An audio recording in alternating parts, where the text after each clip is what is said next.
Inilah Gorissa dan TV, membaca Indonesia dengan 3 metode. Metode pemikiran. Selamat pagi kepada pemirsa Gorissa dan TV di seluruh Indonesia. Gorissa dan TV membaca Indonesia dengan 3 metode pemikiran. Metode pemikiran kritis, metode pemikiran analitis, dan metode pemikiran reflektif. Pemirsa Gorissa dan TV yang kami cintai, pada kesempatan ini kita membaca fenomena pendaftaran partai di KPU, sekaligus mengeksplor hasil riset terakhir terkait dengan peluang atau kesempatan elektabilitas partai politik atau keterpilihan partai politik ya. Nah, setidaknya sampai dengan 7 Agustus 2022 kemarin, sudah ada 14 partai politik yang mendaftarkan diri di KPU dan sudah memenuhi hasil ya, atau sudah sesuai dengan aplikasi Sipol yang dibuat oleh KPU.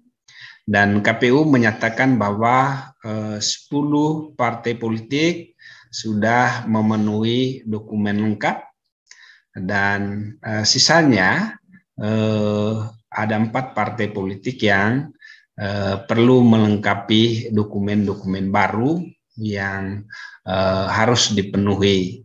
Nah, berdasarkan hasil verifikasi yang dilakukan oleh tim verifikasi administrasi KPU RI, khususnya terhadap Partai Gelora yang mendaftar sebagai partai politik calon pemilu 2024, KPU menyatakan dokumen persyaratan lengkap dan parpol bersangkutan dinyatakan didaftar. Artinya dia memenuhi syarat untuk mengikuti pemilu 2024 dan nanti akan diverifikasi lebih lanjut oleh KPU ya. Dan sebanyak 10 partai yang dokumennya dinyatakan sudah lengkap itu antara lain adalah Partai Demokrasi Indonesia Perjuangan, kemudian Partai Keadilan dan Persatuan PKP, kemudian Partai Keadilan Sejahtera PKS, Partai Persatuan Indonesia Perindo, kemudian Partai Nasdem, Partai Bulan Bintang, Partai Kebangkitan Nusantara, Partai Garuda, Partai Demokrat, dan Partai Gelora. Itu adalah 10 partai yang sudah melengkapi dokumen persyaratan yang diminta oleh KPU. Sementara yang belum lengkap adalah Partai Rakyat Adil Makmur, Prima, Partai Reformasi, Partai Negeri Daulat Indonesia, Pandai, Partai Demokrasi Rakyat Indonesia, PDRI, dan 4 partai ini masih diminta untuk memenuhi dokumen yang dipersyaratkan oleh KPU.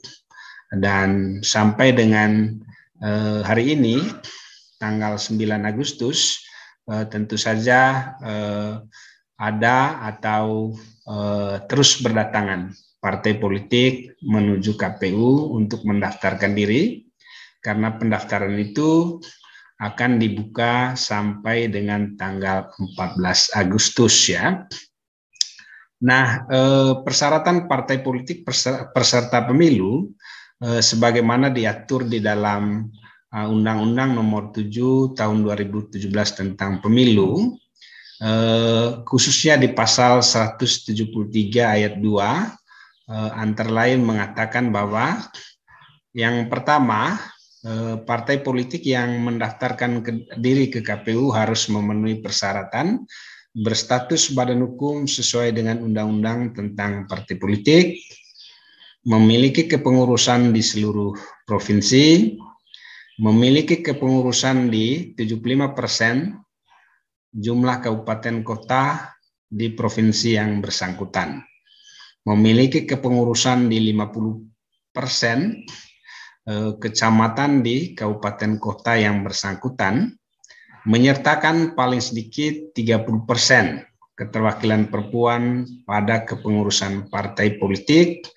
di tingkat pusat, kemudian memiliki anggota sekurang-kurangnya 1.000 orang atau 1:1000 dari jumlah penduduk pada kepengurusan partai politik, sebagaimana dimaksud pada huruf C yang dibuktikan dengan kepemilikan kartu tanda penduduk dan lain-lain sebagainya ya.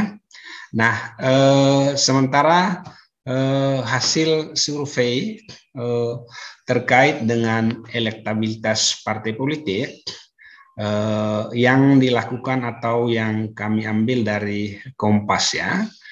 Survei yang dilakukan oleh Kompas ini adalah survei yang dilakukan pada bulan Juni tahun 2022 ya.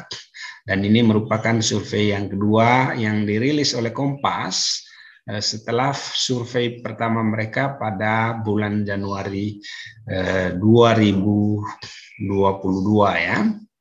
Nah, survei yang dilakukan oleh Kompas itu dibagi ke dalam 3 model simulasi, yaitu partai papan atas, partai papan menengah, dan partai papan bawah. Di samping itu juga ada model partai non-parlemen pusat ya. Nah, di partai papan atas, Partai Demokrasi Indonesia Perjuangan atau PDIP masih meraih elektabilitas tertinggi, yakni 22,8% suara responden.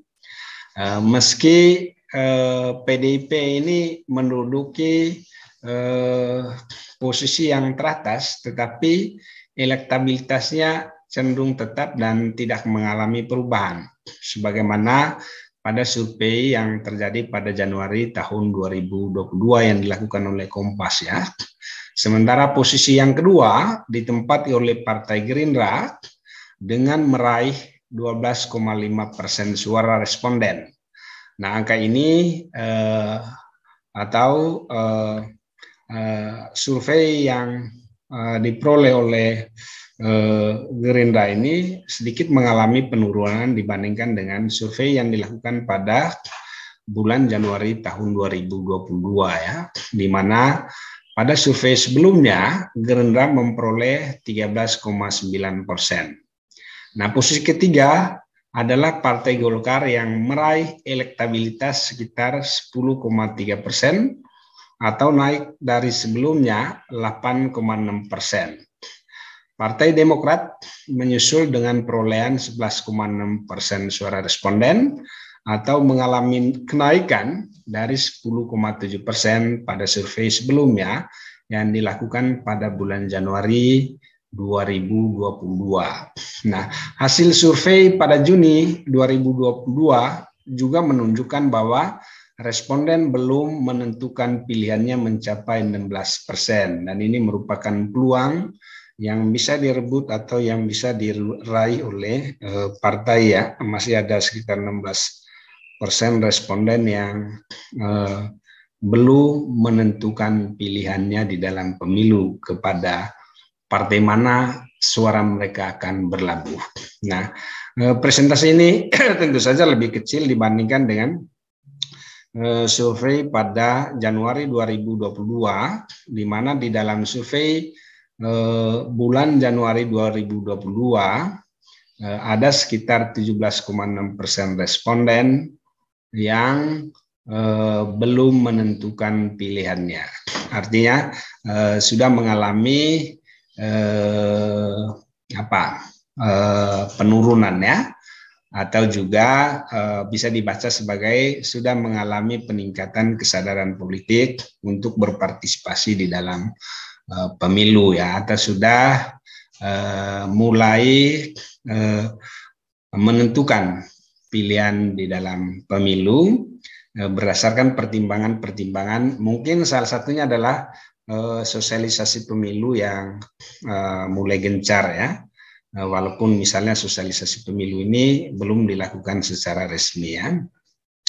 Nah, survei yang dilakukan melalui wawancara tatap muka pada 26 Mei sampai dengan 4 Juni 2022 yang dilakukan oleh Kompas ini melibatkan 1.200 responden yang tersebar di 34 provinsi dengan tingkat kepercayaan mencapai 95%, di mana margin of error-nya sampai dengan 2,8% dalam penarikan sampel yang dilakukan secara acak sederhana ya. Begitu. Kalau misalnya kita melihat atau membaca lebih jauh ya hasil survei yang dilakukan oleh oleh Kompas ini, sedikitnya menunjukkan bahwa ada satu fenomena yang sangat menarik ya. Fenomena yang sangat menarik yang pertama adalah adanya peningkatan suara dari Partai Demokrat ya. Dan peningkatan suara dari Partai Demokrat ini tentu saja dikontribusi oleh posisi mereka selama 10 tahun terakhir ini yang menjadi oposan dari pemerintah ya. Nah, kemudian yang kedua, ada peningkatan juga suara yang dimiliki oleh Partai PKB, di mana peningkatan suara yang dimiliki oleh atau yang dicapai oleh PKB ini mungkin lebih banyak digerakkan oleh isu koalisinya dengan Gerindra ya. Dan menurut saya salah satu faktor yang menggerakkan keterpilihan PKB yang naik dari sebelumnya itu adalah karena koalisinya dengan Gerindra ya. Dan kita melihat bahwa ini sesuatu yang cukup menarik ya. Tetapi penelitian ini tentu saja masih bersifat sementara atau belum menjadi acuan yang yang final, karena kita melihat bahwa saat ini juga tengah muncul banyak partai-partai baru di parlemen ya, atau di KPU yang sedang mempersiapkan diri untuk mengikuti pemilu 2024 ya. Walaupun misalnya kita melihat bahwa ada dua problem yang dibawa oleh partai baru ini. Problem yang pertama bahwa mereka tidak memiliki tokoh yang bisa dijual ya, atau yang menjadi branding dari partai itu, sehingga partai itu bisa memperoleh suara yang signifikan dalam pemilu 2024 ya. Kemudian yang kedua, sulit bagi kita untuk melihat sejauh mana aktivitas-aktivitas yang mereka lakukan di dalam masyarakat atau di level grassroots, di mana aktivitas atau persentuhan-persentuhan langsung mereka dengan masyarakat itu memungkinkan mereka untuk dipilih di dalam pemilu. Jadi ada dua hal yang menurut saya catatan penting bagi partai yang baru. Yang pertama adalah tidak hadirnya tokoh yang lebih bernilai jual atau menjadi branding dari partai-partai baru ini. Kemudian yang kedua adalah nihilnya aktivitas mereka di tingkat grassroots yang memungkinkan mereka dicintai, kemudian juga mempunyai loyalitas di hadapan pemilih, sehingga mereka punya peluang yang besar untuk dipilih ya.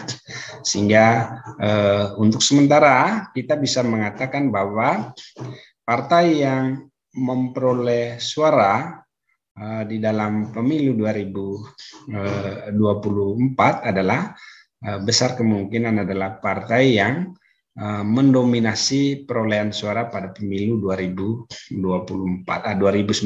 ya.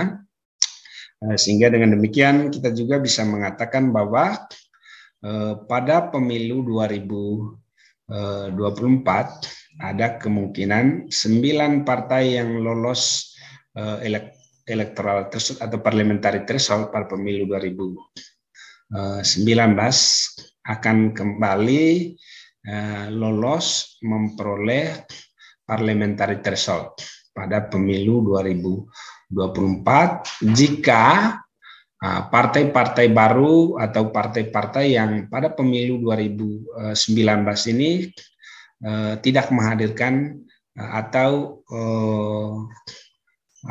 tidak mengisi dua peluang ini. Peluang yang pertama itu adalah menghadirkan tokoh yang lebih populer, lebih berintegritas, lebih mempunyai branding atau daya jual yang lebih tinggi kepada pemilih.